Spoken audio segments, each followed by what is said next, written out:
Okay तो हम 91 mobiles में स्मार्टफोन रिव्यू करते हैं। अरे ये मेरा वीडियो है भाई, तो रुक जा जरा। तो यहाँ पे हम स्मार्टफोन्स रिव्यू करते हैं, यहाँ पे हम टेलीविजन्स को रिव्यू करते हैं, यहाँ पे हमने लैपटॉप से रिव्यू किए हुए हैं। लेकिन आज का वीडियो एकदम ही नेक्स्ट लेवल होने वाला है, बिकॉज आज हम एक प्रॉपर गेमिंग पीसी बिल्ड करने वाले हैं। क्या बात है सर, क्या बात है, ये बात है।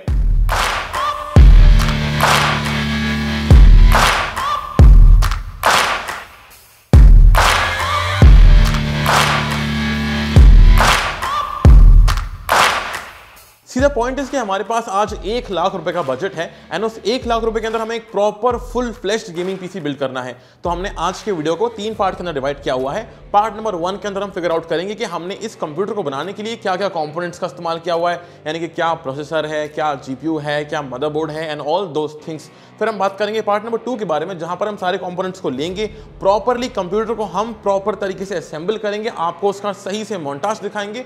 और फिर हम बात करेंगे पार्ट नंबर 3 के बारे में, जहां पे आपको बताएंगे कि अगर आप 1 लाख रुपए इन्वेस्ट करके कंप्यूटर को बिल्ड करते हैं तो वहां पे आप कैसी परफॉर्मेंस और कितने गेम्स के अंदर फ्रेम रेट्स को एक्सपेक्ट कर सकते हैं। सबसे पहले बात करते हैं कंप्यूटर के मेन प्रोसेसर के बारे में, यानी कंप्यूटर के मेन सीपीयू के बारे में। तो यहां पे हम इस्तेमाल करने वाले हैं AMD की तरफ से उनके लेटेस्ट 7000 सीरीज का Ryzen 5 7600 नॉन एक्स वेरिएंट, क्योंकि बेसिकली एक्स वेरिएंट के अंदर आपको जो है वो सीपीयू कूलर नहीं मिलता है, लेकिन अगर आप नॉन एक्स वेरिएंट लेते हैं तो वहां पे आपको सीपीयू कूलर भी इन बॉक्स मिल जाता है। That's a great thing. यहां पे आपको मिलते हैं 6 कोर्स, 12 थ्रेड्स और काफी पॉपुलर, काफी बढ़िया प्रोसेसर है ये for any kind of a gaming need. क्योंकि हम Ryzen बेस्ड प्लेटफॉर्म पे जाने वाले हैं, यानी कि हम Ryzen का प्रोसेसर यूज कर रहे हैं, इसलिए we would need a Ryzen compatible chipset वाला मदरबोर्ड। तो यहां पे हम इस्तेमाल कर रहे हैं B650 के लाइनअप वाला Asus का Asus TUF gaming B650 plus wifi motherboard. यहां पे अगर आप चाहें तो आप दूसरे मदरबोर्ड का भी इस्तेमाल कर सकते हैं, something along the lines of B670 या B650 के लाइनअप से। लेकिन जो हम करंट मदरबोर्ड इस्तेमाल कर रहे हैं इसमें काफी हाई क्वालिटी की VRM दी हुई है एंड इसके अलावा आपको मदरबोर्ड के अंदर ब्लूटूथ और वाईफाई की कनेक्टिविटी भी मिल जाती है। सो those are the additional perks। अब क्योंकि हम Ryzen के 7000 सीरीज के प्रोसेसर का इस्तेमाल कर रहे हैं तो यहाँ पे हमें यूज करनी पड़ेगी DDR5 की latest RAM and that's exactly what we are using over here. हम इस्तेमाल कर रहे हैं Kingston की Fury Renegade RAM sticks and जो कि हम यूज कर रहे हैं 16GB प्लस 16GB। यहाँ पे we have got this thing over here. काफी कूल दिखने वाली ये रैम स्टिक है, ऑल्दो ये RGB नहीं है। अगर इसमें आप DOCP को एनेबल करते हैं तो इसकी जो फ्रीक्वेंसी है that can go as high as 6800 megahertz की फ्रीक्वेंसी के ऊपर, बट करेंटली मैं 6000 पे सेट करने वाला हूं because I need to check the system in that way. Most लोगों के पास में 6800 की फ्रीक्वेंसी नहीं होगी, तो हम 6000 की फ्रीक्वेंसी पे इसको सेट करेंगे एंड देन विल सी कि ओवरऑल परफॉर्मेंस कैसा मिलता है। अगला है स्टोरेज और यहाँ पे हम इस्तेमाल करने वाले हैं PCIe Gen 4 solid state drive from Kingston। तो ये Kingston Fury Renegade, हाँ हमारी रैम भी Kingston Fury Renegade थी, हमारी सॉलिड स्टेट ड्राइव भी Kingston Fury Renegade है और यहाँ पे ये है Gen 4 solid state drive. This is a 2 TB की SSD और यहाँ पे क्योंकि हम 2 TB का इस्तेमाल कर रहे हैं तो हमको इसके अलावा कुछ और यूज करने की जरूरत नहीं है।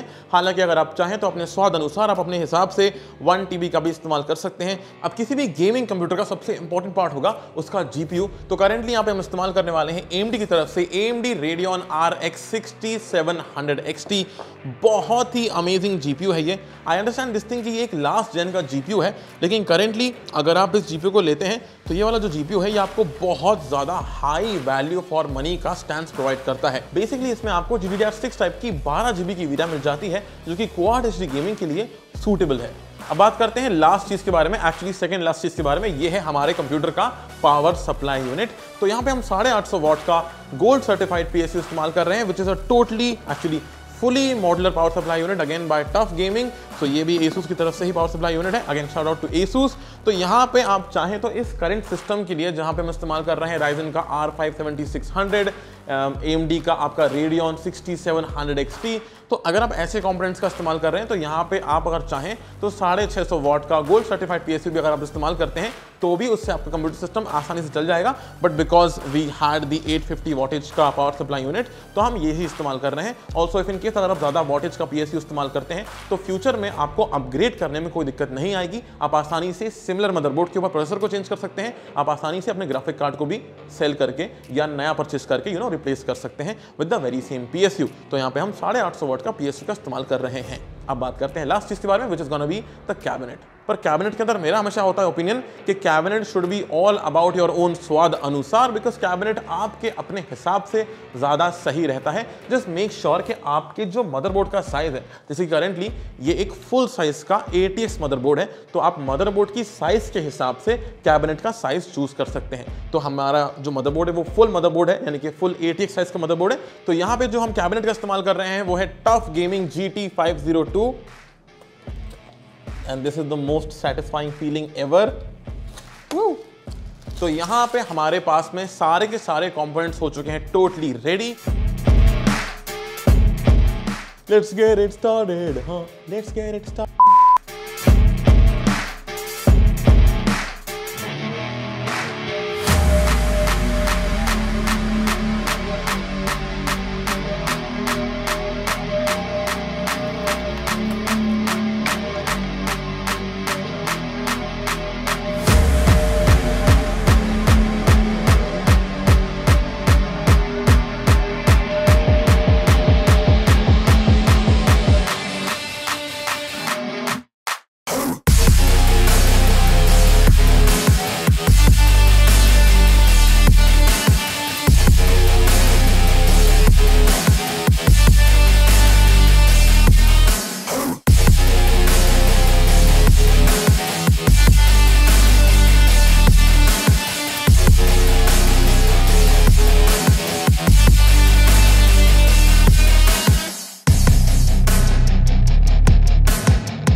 तो यहाँ पे हमने सारे कंपोनेंट्स जोड़ दिए हैं, प्रॉपरली सिस्टम को असेंबल कर दिया है। मैंने यहाँ पे मॉनिटर, कीबोर्ड, माउस को भी जोड़ दिया है, विंडोज 11 को भी इंस्टॉल कर दिया है, गेम्स को भी इंस्टॉल कर दिया है, and more importantly we are absolutely ready to go.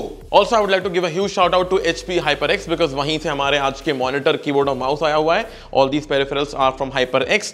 This is the 27-inch Armada Quad HD monitor by HyperX, G-Sync compatible, HDR compatible। यहाँ पे आपके पास में 165 Hz का ओवरऑल रिफ्रेश रेट है, 1 मिलीसेकंड का इसमें रिस्पॉन्स टाइम है, काफी बढ़िया ये स्टफ है। This can also do a lot of tricks, party tricks are very possible in here, and this one over here is a red mechanical switches wala gaming keyboard, and this one is the gaming mouse from HyperX. But of course we are totally focused on this PC, so let's get back to the very same PC over here. तो यहाँ पे हमने उसको बनाने का हमारा main motive ही ये था कि we wanted to have a look कि इस सिस्टम के अंदर 1 लाख रुपए खर्च करने के बाद में Quad HD के रेजोल्यूशन के ऊपर गेमिंग कैसी पॉसिबल हो पाएगी। So let's just quickly have a look at the gaming experience of this PC on the Quad HD resolution. तो यहाँ पे हमें साइबरपंक के अंदर अल्ट्रा प्रीसेट पे रे ट्रेसिंग हमारी ऑफ थी, वहां हमें मिले 69.32 FPS। रेड डेड रिडेम्पशन 2 के अंदर में क्वालिटी बार जो था एकदम मैक्स पे सेट था, and we got a result of 76.6 FPS, again a very good score.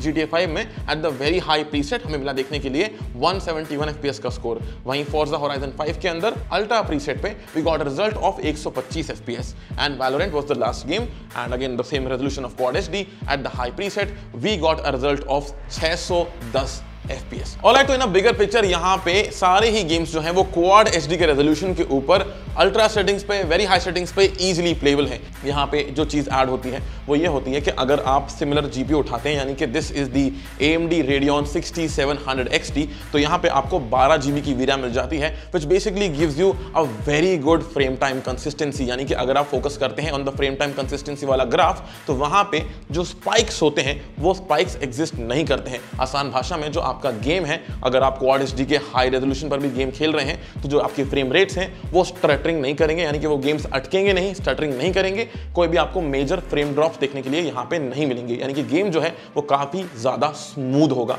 और वहीं हमें यहाँ पे देखने को मिल जाता है। ऑफ कोर्स यहाँ पे एक ड्रॉबैक भी होगा, बिकॉज ये जो जीपीयू है यहाँ पे आपको DLSS का सपोर्ट नहीं मिलता है। तो अगर आपको डीप लर्निंग, सुपर सैम्पलिंग वगैरह यूज करना है बाय एनवीडिया तो वो आप वहीं पे यूज कर पाएंगे। लेकिन ऑन द कॉन्ट्ररी यहाँ पे क्योंकि आपको 12 GB की वीरा मिल जाती है, जो कि आपको वहां पे ग्रीन टीम के अंदर सिर्फ आपको 8 GB की ही मिलती है, which is the reason why at the quad HD का नेटिव रेजोल्यूशन ये काफी अच्छा परफॉर्मेंस आपको दे देता है। Also coming to the pricing of this GPU, तो ये जो जीपीयू है आपको लगभग 33,000 से लेकर 35,000 के बीच में आपको आसानी से मिल जाएगा। तो यहाँ पे सेटिंग्स एकदम हाई हैं, फ्रेम रेट्स काफी बढ़िया हैं, 1% लोस काफी ज्यादा स्ट्रॉन्ग है। ओवरऑल अगर आप लाख रुपए खर्च करते हैं तो आप सिमिलर पीसी बिल्ड करके आसानी से क्वाड एचडी रेजोल्यूशन के ऊपर गेमिंग कर सकते हैं। तो ये था हमारा आज का वीडियो। बाकी हम कंप्यूटर्स के ऊपर और सारे वीडियोस बनाने वाले हैं, तो प्लीज स्टे ट्यून्ड रहें एंड लाइक, शेयर, सब्सक्राइब करना ना भूलें। And we'll catch you all soon in the next video. Also do not forget to comment down below about your thoughts on this machine.